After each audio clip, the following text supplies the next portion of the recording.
Donc, pour commencer, je vais venir prendre ma capsule blanche et je vais la recouvrir d'encre Blooming orange. Vraiment la recouvrir intégralement d'encre Blooming. Et à quelques endroits, je vais venir ajouter un peu de bleu. Donc ce bleu là est un peu turquoise, du coup il tire vers le vert. Et c'est parfait parce que je veux vraiment donner un air un peu automne quoi. Donc du coup je viens le travailler avec du cleaner. Donc d'habitude je le travaille avec l'acétone, je vous mets la vidéo du marbré si vous ne l'avez pas vu. Mais là j'ai voulu tester avec du cleaner parce que le cleaner ça rend le travail beaucoup plus doux en fait. Et donc du coup je continue à travailler avec mes encres jusqu'à ce que le rendu me plaise.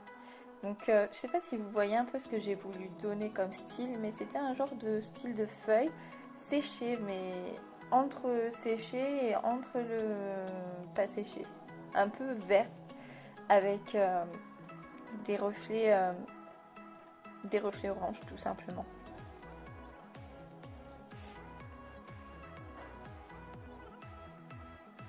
Donc du coup j'ai travaillé tout ça jusqu'à ce que le résultat me plaise. Et une fois que le résultat me plaisait, je l'ai tout simplement mis de côté et laissé sécher. Donc avec les encres Blooming, il faut vraiment que le produit soit vraiment bien sec avant de mettre notre top coat par-dessus. J'ai tout simplement pris une autre capsule matifiée et blanche toujours pour faire un motif très minimaliste. Donc là, je vais faire tout simplement en fait une feuille. Donc bien sûr, j'ai un modèle de feuille que j'ai vu sur Pinterest. J'ai tout simplement pris ma photo de référence et j'ai fait une feuille. Donc je commence par tirer un trait noir, un peu de travers en fait, assez long. Et à partir de là, je vais faire la feuille. Et ensuite, je les remplis tout simplement d'encre Blooming. Donc là, j'aurais dû catalyser, mais j'ai carrément zappé de catalyser. Mais c'est pas grave parce que j'ai pas touché les rebords, donc ça va. Mais la prochaine fois, si je le referai, c'est en catalysant. Parce que du coup, ça m'a un peu bougé les bords et c'est pas hyper aussi net que ce que c'était au début. Je reprends mon petit motif de feuille et là, je vais créer des petites nervures très légères avec le noir. Elles se voient pas en photo, mais moi, je les vois sur mon nail art en lui-même. Ça rajoute quelque chose. Donc ensuite je viens mettre une couche de gloss sur les deux ongles.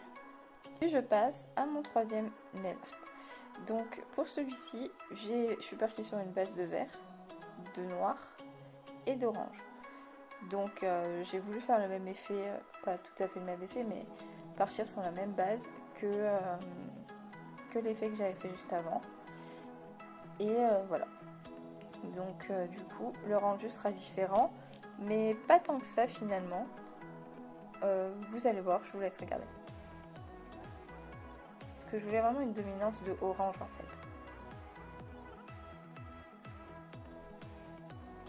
Donc je rajoute des gouttes là où il manque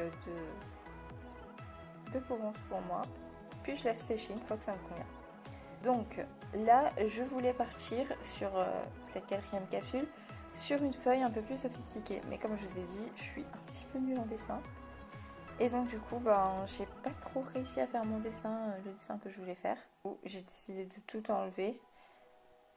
Et donc à la base, je partais sur un dégradé, mais la feuille m'a fait penser la feuille m'a fait penser à une feuille morte. Et donc je me suis dit, bah tiens, je vais laisser cette forme comme ça.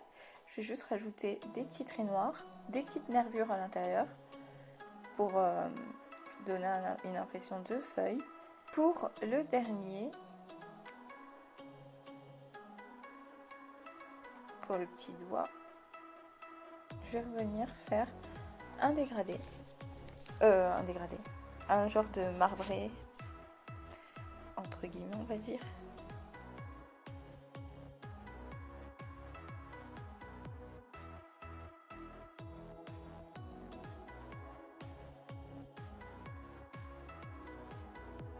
Et donc comme pour les autres, je mets une couche de gloss une fois que j'ai terminé. Voici pour le résultat final. Donc, c'est un nail art assez simple, mais j'ai trouvé original.